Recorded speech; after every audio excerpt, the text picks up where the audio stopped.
Isang magandang umaga po sa bawat isa.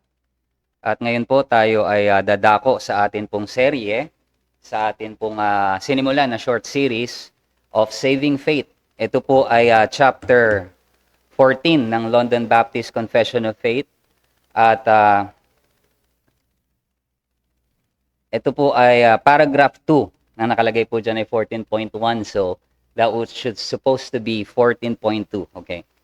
At nakita po natin in our previous lesson na sa pananampalataya na nakapagliligtas ay mayroon pong dalawa tayong tinignan in that lesson na mayroon pong efficient means na ginagamit. Ito'y walang iba kundi ang banal na espiritu na siyang kumbaga parang effective nung ipinapangaral na ebanghelyo. And at the same time, mayroong instrumental means.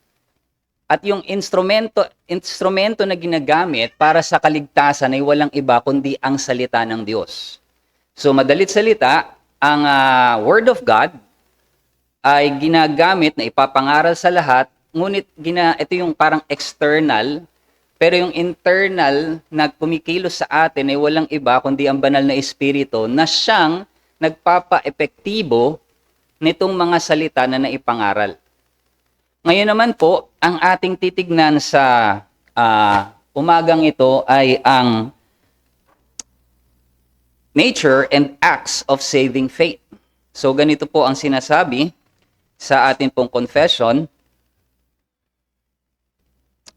By this faith, a Christian believes to be true whatsoever is revealed in the Word for the authority of God Himself, and also apprehends an excellency therein above all other writings and all things in the world, as it bears forth the glory of God in His attributes, the excellency of Christ in His nature and offices, and the power and fullness of the Holy Spirit in His workings and operations, and so is enabled to cast his soul upon the truth consequently believed.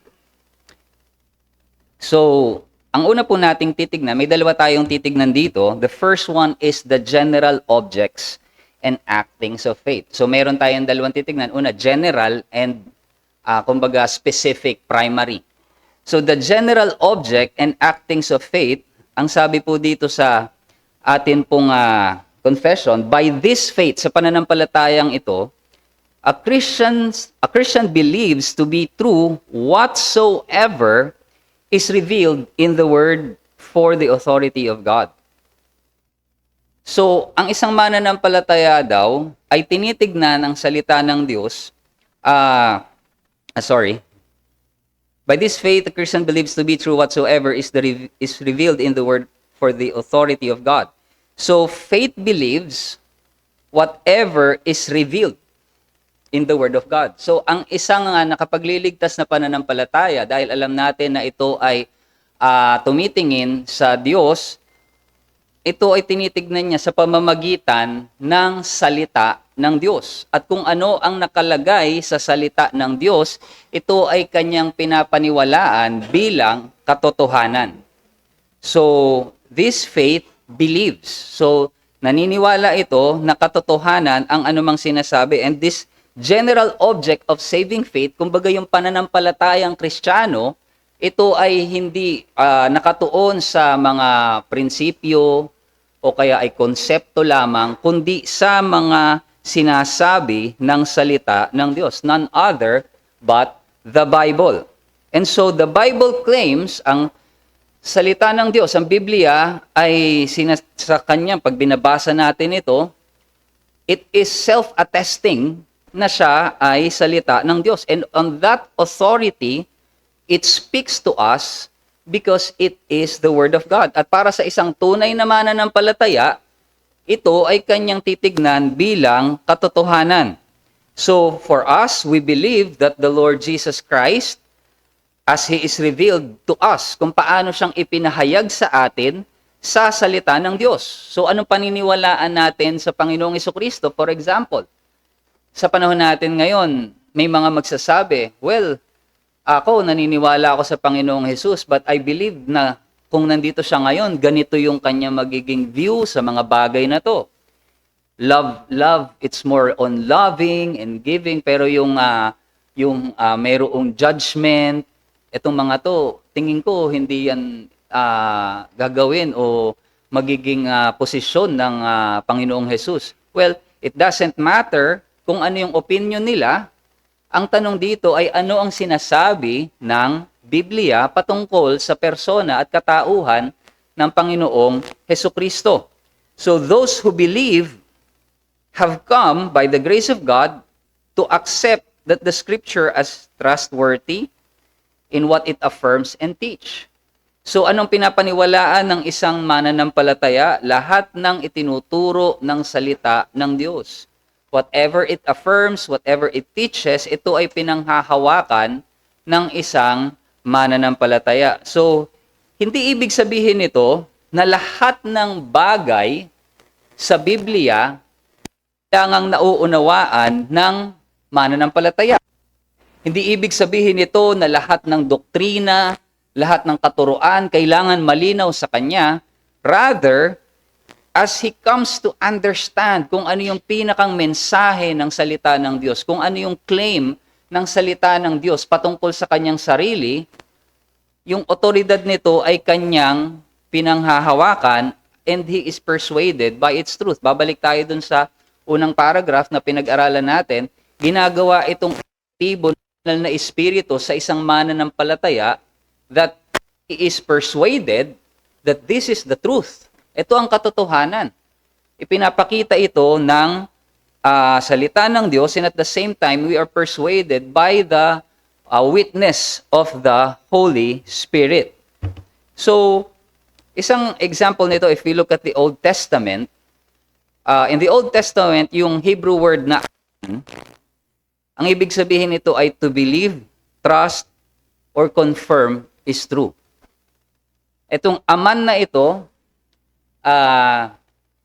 magugulat kayo kung ano yung word niya ngayon. Amen. So dito nang galing yung word natin na amen. It comes from this root word, affirming truth, expressing trust, or declaring certainty.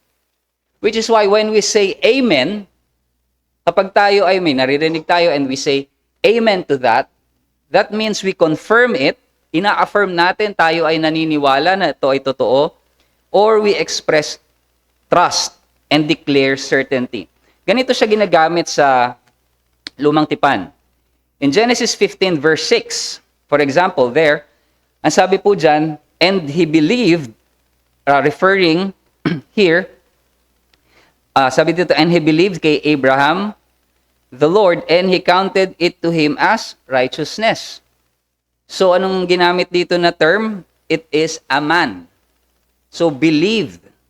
So, naniwala siya dun sa pangako. It was affirmed as truth, nag-express ng trust, and declared certainty. In Numbers 14:11, ganun din naman, ang Panginoong Hesus ang nagsalita, ang Panginoong Diyos ang nagsalita. Ang sabi po dito sa bayan ng Israel, how long will they not believe me, Ama, for all these signs which I have shown among them? And ang punto po natin dito, saving faith is trusting God's word, believing all that it affirms and teaches. So ibig sabihin, ang isang nakapagliligtas na pananampalataya ay tumitingin sa katotohanan ng salita ng Diyos, pinapaniwalaan ito sa lahat ng kanyang sinasang-ayunan at itinuturo. And the first one na ating nakita is faith believes. Pero hindi lamang yon, it is also something na kailangan natin maintindihan that faith also responds. It responds rightly to God's word. So dapat ito ay mayroong pagtugon sa salita ng Diyos dahil ito'y pinapaniwalaan mo na katotohanan, ito ay iyong tinatanggap bilang salita ng Diyos at sa otoridad ng salita ng Diyos, ito ay iyong niyayakap. And then therefore, there should be a proper response to God's word. Ganito po muli ang sinasabi ng confession.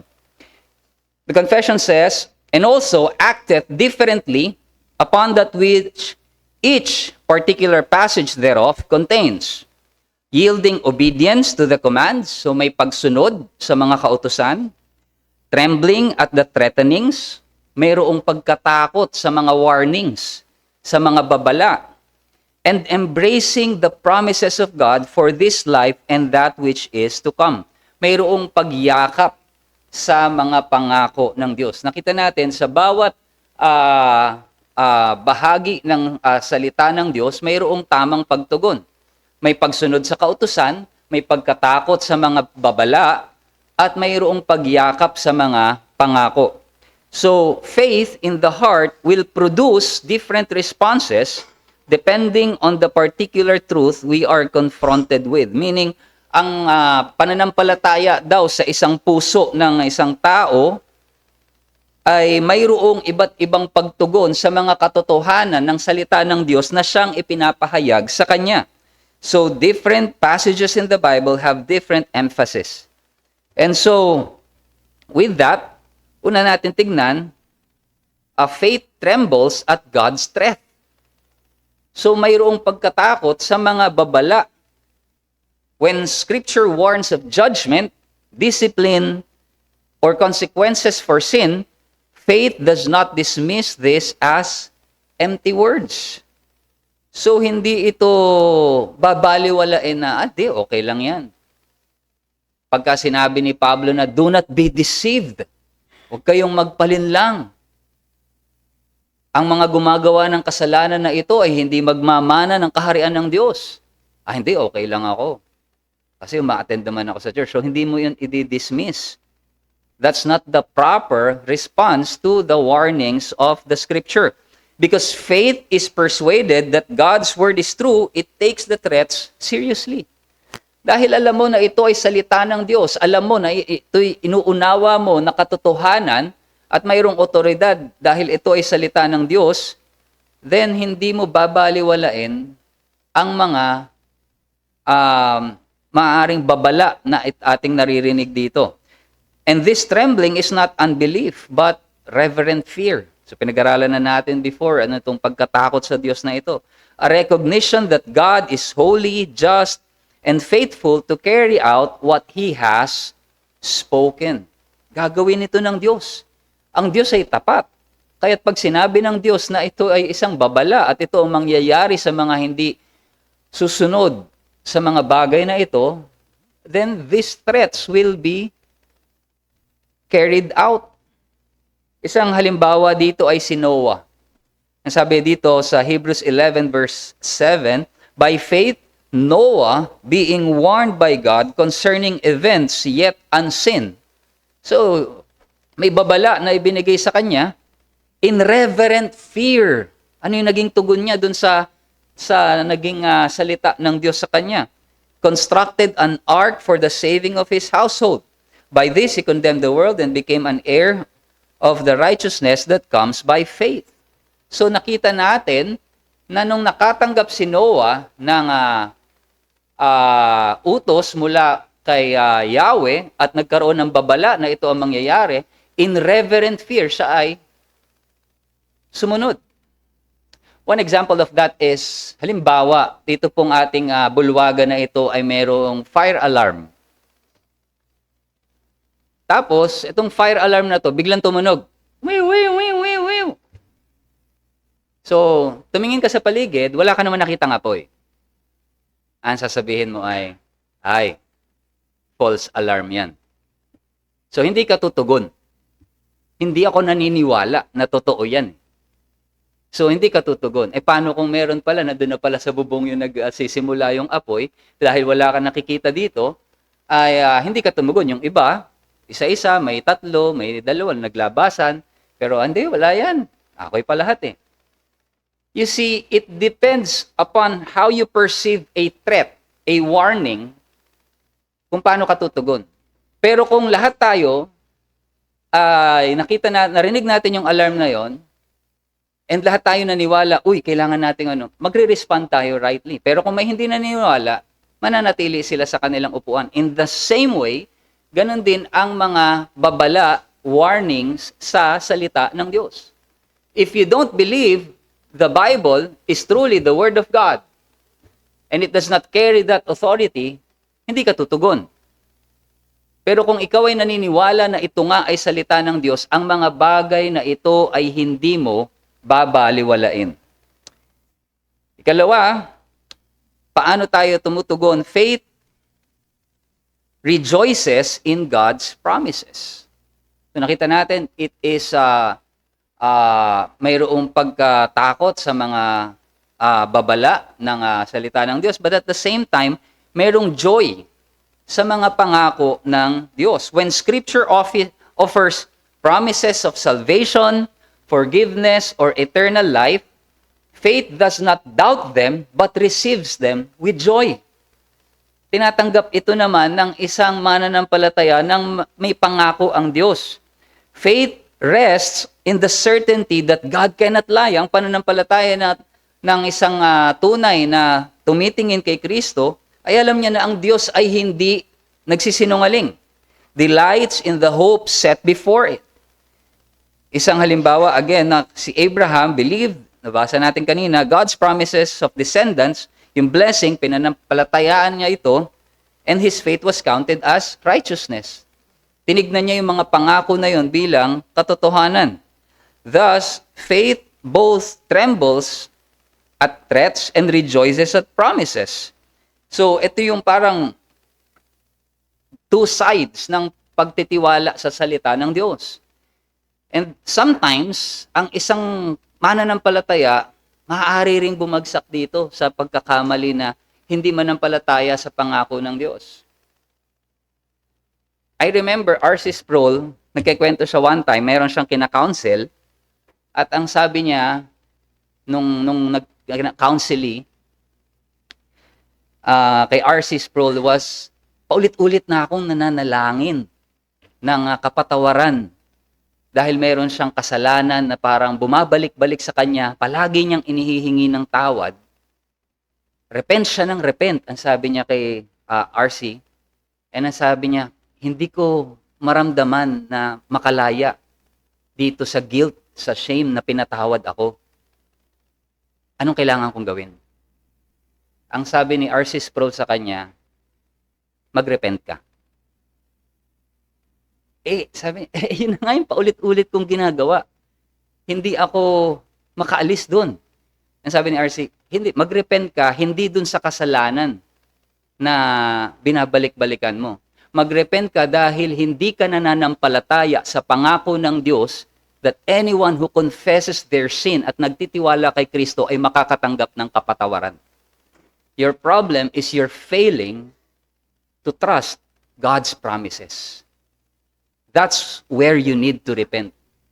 Ang problem ng sin natin sometimes is we cannot believe the promises of God. That when God says, anyone who comes to me, I will not cast away, baka ako hindi tanggapin ng Diyos. Hindi ka naniniwala sa sinasabi ni Kristo. We need to take it by the heart dahil ito ang sinasabi ng Biblia, we trust it with certainty dahil ito ang katotohanan. Pinapaniwalaan natin ito both as threats, warnings, and promises and blessings na ipinangako sa atin. So, why faith reacts this way? Bakit ganito ang tugon ng pananampalataya sa mga pangako ng Diyos? The reason faith trembles at threats and rejoices at promises is simple. Kagaya nga ng ating tinitignan, faith believes the Bible is the Word of God. Ang pananampalataya ay tumitingin sa salita ng Diyos, sa Biblia bilang salita ng Diyos. Faith is convinced that Scripture is not human opinion, but divine truth. So sa pananampalataya natin, tinitignan natin na ang Biblia, ito ang salita ng Diyos. Therefore, kapag ito ay nagbigay sa atin ng babala, comfort, mayroong tamang pagtugon ang pananampalataya na pinaghahawakan natin. At mayroong kagalakan kapag ang mga pangakong ito ay ating tinanggap. So this shows that faith is not passive. Hindi ito yung parang, may pananampalataya naman ako. Pero naniniwala ako dyan. It is a living response to the reality of God's Word. Sometimes kapag may mga tao nagsabi, naniniwala ako dyan, I believe naman na tunay ang Biblia, tunay ang Diyos. Naniniwala ako sa Diyos. But technically what they're saying is just, I believe God exists. There's a different meaning to that. Pag sinabi ko, for example, na I believe in my wife.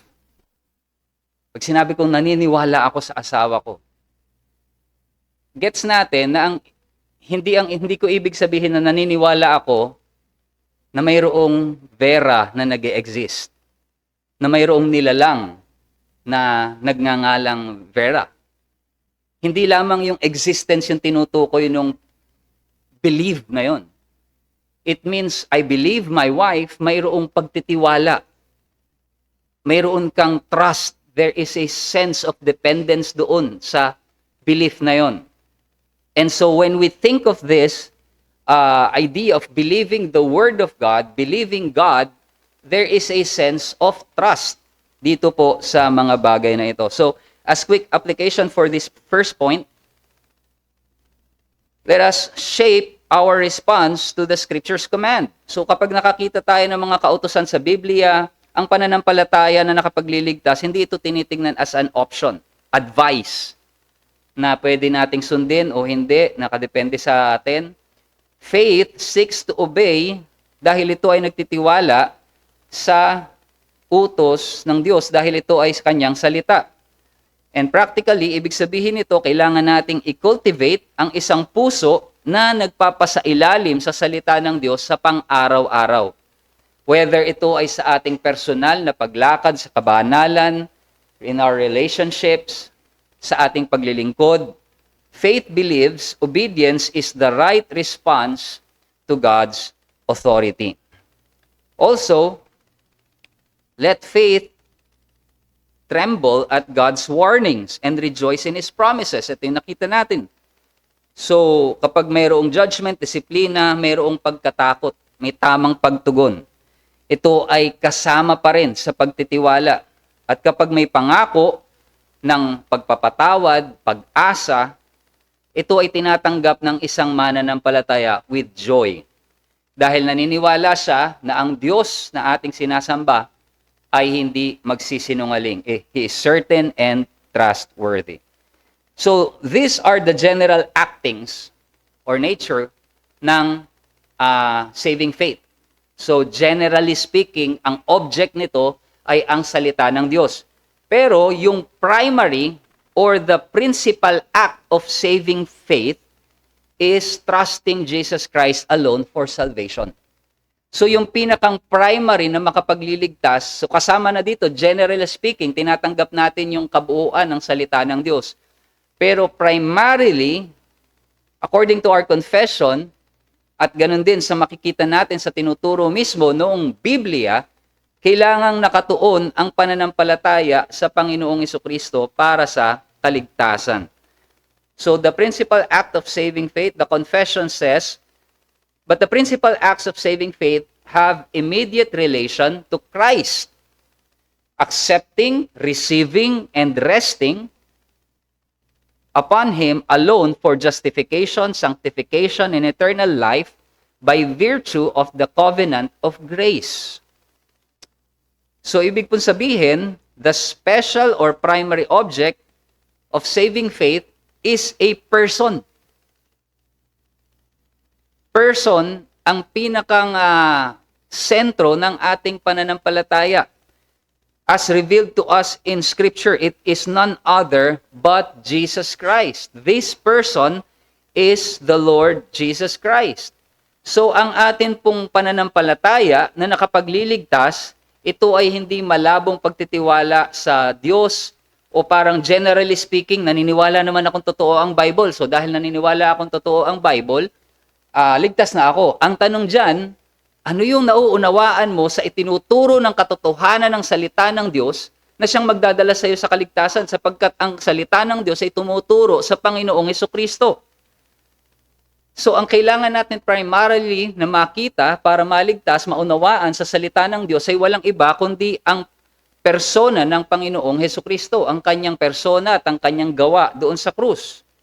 Ang isang tao ay maaaring maging ignorante sa maraming mga doktrina o hindi niya masyado nauunawaan ng iba't ibang detalye nito, halimbawa eschatology, mga bagay na mangyayari sa huling araw. So kinakailangan ba ng Kristiyanong ito na lahat ng yan ay kanyang maunawaan bago siya maligtas?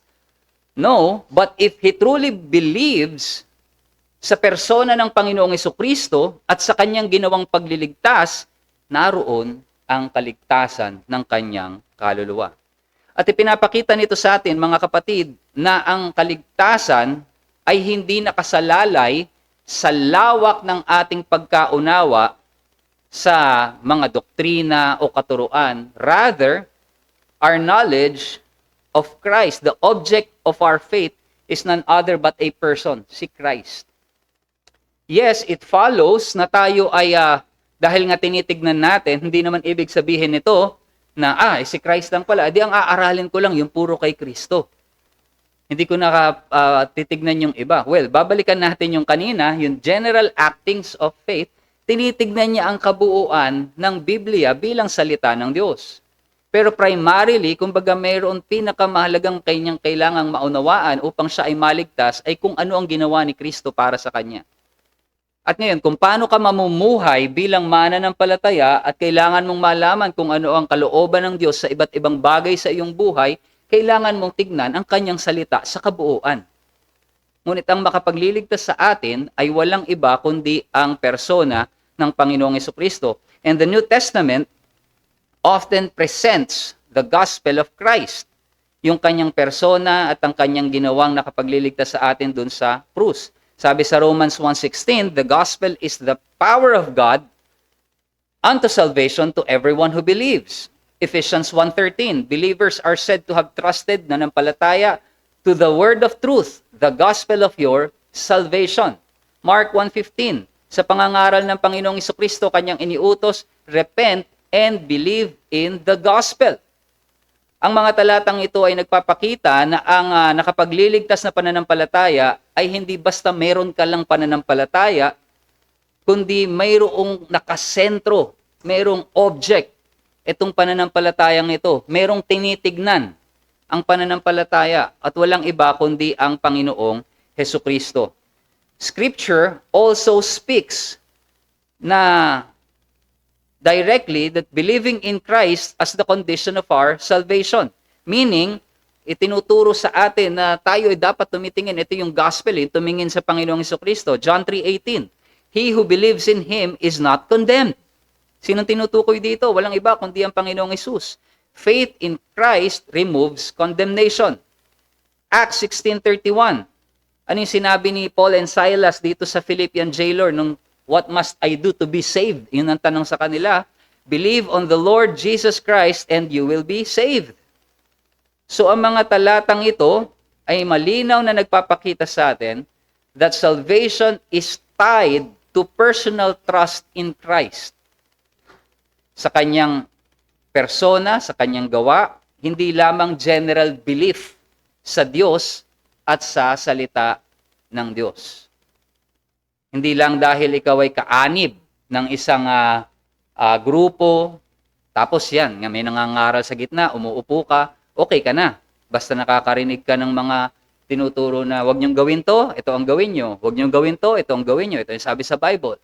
So akala mo, basta nakikinig ka ng mga bagay na to, okay ka na. That's already good works. No, you need to understand ano ang ginawa ng Panginoong Hesukristo para ikaw ay maligtas. In that case, also, kung titignan natin as an evidence sa ating ginagawang ordinances or sacraments, may binigay na dalawang ordinance sa atin, baptism and the Lord's Supper, and this is to strengthen and confirm faith. Itong sacraments na ito ay walang iba tumuturo sa Panginoong Hesukristo. Just last Sunday, we have witnessed both of this, baptism and the Lord's Supper. And the baptism signifies union with Christ sa kanyang kamatayan and resurrection. Tayo nakikipag-isa sa pananampalataya at tumuturo sa Panginoong Jesucristo. In the Lord's Supper, it directs believer to Christ's death for us, for our sins. Nagpapaalala sa atin sa kanyang ginawang sakripisyo at patuloy na pagpapalakas sa ating pananampalataya. So the sacraments are not ends in themselves. Kailangan ito itinatanggap natin, tinitignan natin ng mayroong pananampalataya para ito'y makita natin kung ano yung itinuturo nito. Walang iba kundi ang Panginoong Jesucristo. So He is the principal object of saving faith. At itong pananampalatayang ito, dun sa last part ng confession natin, ay nagpapakita na ang pananampalatayang ito ay mayroong warrant. Faith has a warrant. Ano ibig sabihin nun? Ang sabi kasi ng confession natin, ganito niya tinapos yung paragraph 2 ng chapter 14. Lahat ng yon, yung blessings na yon, sanctification, justification, na ito na tinanggap natin dahil sa ginawa ng Panginoong Jesucristo sa pananampalataya natin, by the virtue of the covenant of grace.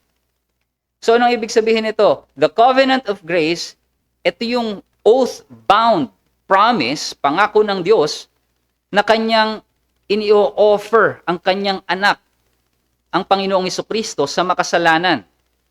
Ibig sabihin, ang Diyos ang unang nangako. Faith is not presumption.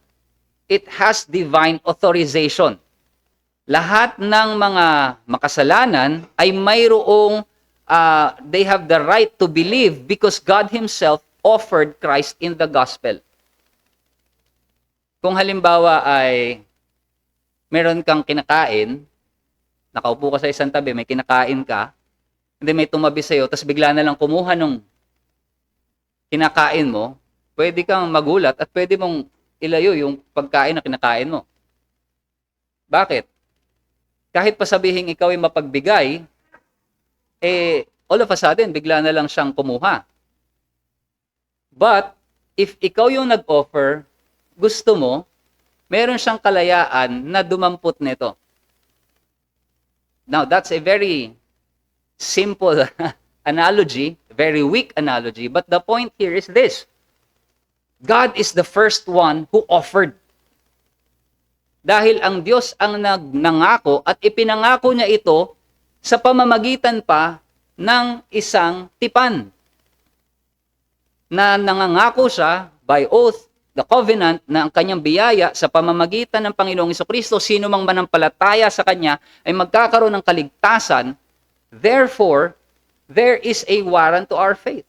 Paano kung hindi naman ibinigay ng Ama ang kanyang anak? Sasabihin natin,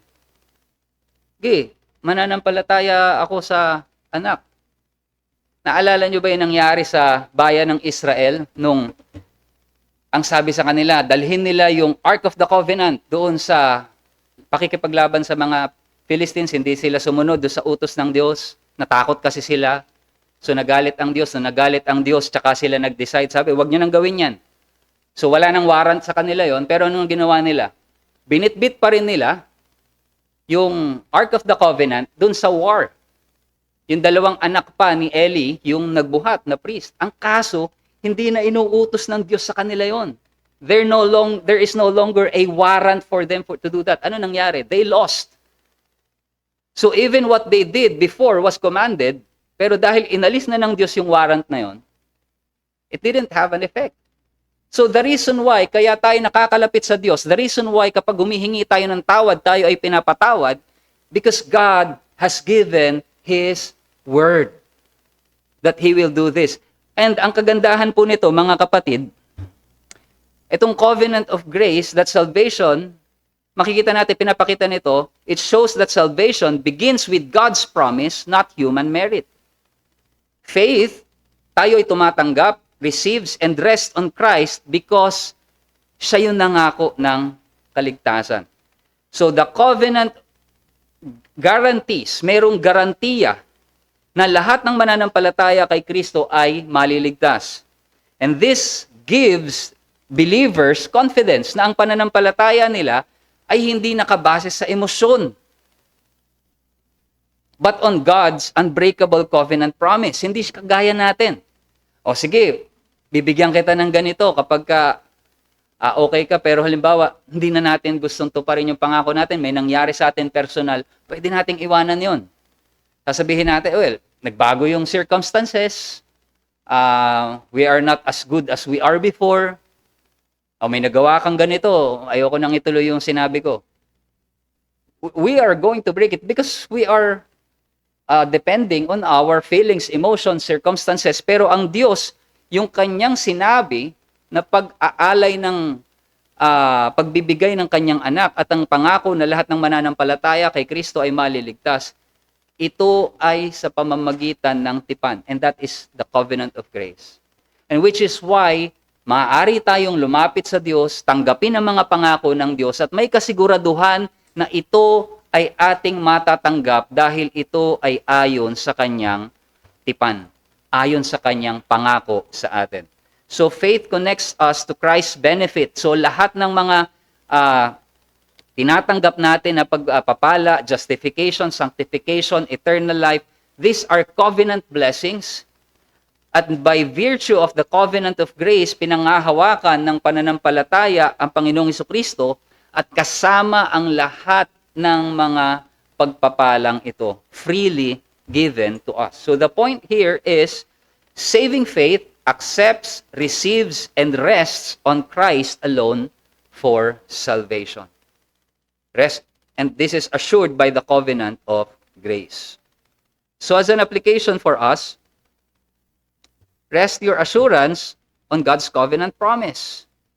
So, hindi tayo tumitingin sa sarili lamang nating kakayanan, performance, dahil ang salvation na ini-offer sa atin ay nakatuon, hindi nakakondisyon sa atin. O sige, nanampalataya ka ngayon, dapat ganito makikita ko sa iyo. Kapag hindi ganito ang nakita ko, tanggal ang kaligtasan mo. Hindi ganun yung pangako sa atin. Well, the covenant of grace, believers can be confident that their faith is not built on feelings, human effort, but on God's unbreakable promise. So when doubts arise, kapag mayroong pagdududa, pagkatakot, maaari nating ipaalala na ang Diyos ang nagbigay, nangako, na sino mang makasalanan ng lumapit kay Kristo ay maliligtas sa mga mananampalataya sa Kanya. Also, let us receive Christ freely as He is offered in the gospel. Tanggapin natin ang Panginoong Jesucristo kung paano siyang ibinibigay sa atin. The covenant of grace assures every sinner, lahat ng makasalanan, na ang Panginoong Jesucristo ay tunay na iniaalok sa kanila sa Ebanghelyo. Ito ay hindi presumption. Hindi yung parang hindi sigurado ang pag-aalok nito. Minsan nag-aalok tayo kahit di natin gusto. Uy, kain. Pero magugulat ka naman pag biglang kumuha. Well, God is not like that. The offer of forgiveness of eternal life is real. So practically, this means, pag tayo ay lumapit kay Kristo, let us come to Christ without hesitation. Dahil meron tayong warrant to believe and to rest in Him for eternal life, for justification and sanctification as well. And so, as a conclusion, mga kapatid, bilang pagtatapos, saving faith is both believing God's word, nakita natin, ito ay nananampalataya sa Kanyang salita, pagtugon ng tama dito, and ang principal or primary act is trusting Jesus Christ alone for salvation. At ang pananampalatayang ito, nakita natin, as we end this, is assured by the covenant of grace na nagbibigay ng garantiya na lahat ng mananampalataya kay Kristo ay nagiging kaisa niya and can partake to this salvation blessings. And so with that, we end our lesson on saving faith, the nature and actings of saving faith, which is chapter 14, paragraph 2 ng atin pong confession. So with that, we end. Meron po ba kayong mga katanungan, paglilinaw, or nais na idagdag sa atin pong napag-aralan ngayong umaga?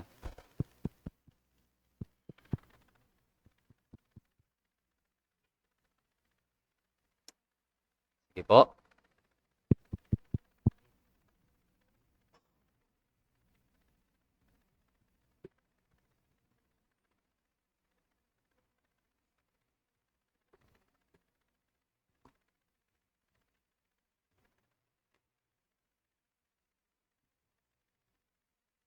Alright? Seems we're all good. So, kung wala pong mga katanungan o paglilinaw, tayo po'y magpasalamat sa Diyos sa umagang ito. Tunay nga, O Diyos, salamat dahil Ikaw, Panginoon, ang nagbigay ng Panginoong Hesukristo sa amin para sa aming kaligtasan. At tunay nga, Panginoon, nawa kami ay manampalataya sa Kanya, tumugon sa Kanyang alok na kaligtasan, at maging sa amin, Panginoon, ay yung mga anak, ang katotohanan ng iyong salita, Panginoon, naway aming panghawakan. At kami tumugon, Panginoon, ng naaayon sa iyong salita, na yakapin ang iyong mga pangako, sumunod sa iyong mga utos, at magkaroon, Panginoon, ng pagpapasailalim sa mga babala nito. Tunay nga, O Diyos, salamat po sa oras na ito, sa aming natapos na pag-aaral at na maging kapaki-pakinabang ang mga bagay na ito. Samahan mo kami sa buong araw, Panginoon, ng aming panambahan at Ikaw ang mataas, Panginoon, sa araw na ito. Sa pangalan ng aming Panginoong Hesus, ito po ang aming dalangin. Amen. Happy anniversary po.